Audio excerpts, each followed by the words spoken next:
Meron kaming leftover na tuyo, hindi nakain hapon dahil lahat nagda-diet. Kaya gagawin kong gourmet tuyo. Ito ang aking ingredients.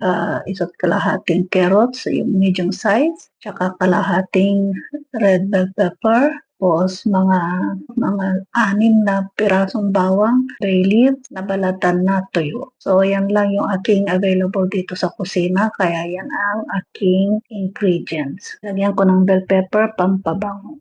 Tanggalin ang ulo, tsaka ang part ng tiyan, tsaka ang kaliskis. Tsaka siguro ang buntot na rin. Ang buntot na rin tanggalin. Ang ginamit kong mantika dito is vegetable oil. So sa mainit na pan, nilagay ko yung mantika. Tapos sinunod ko yung bawang. Tapos nilagay ko yung carrots, yung bay leaves, at yung red bell pepper. Halo-halo at naglagay din pala ako ng 3 pirasong sili. Tinimplahan ko siya ng asin, pamienta, at kunting sugar. Sa panimpla naman, bahala na kayo kung ano yung gusto nyo. Kung gusto nyo ng sweet and sour, dagdagan nyo ng mas maraming sugar.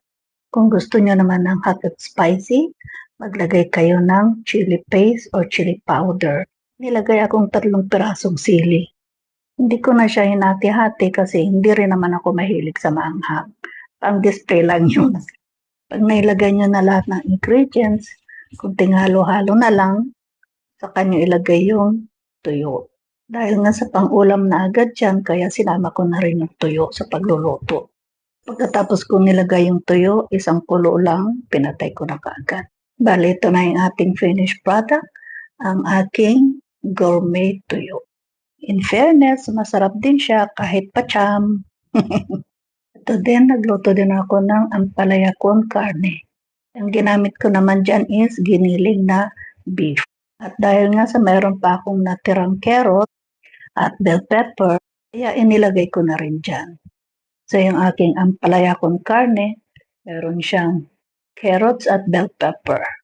So sa mga anak ko, si Siv, nagustuhan niya yung ampalaya con carne. Si Cedric naman, nagustuhan niya yung tuyo gourmet.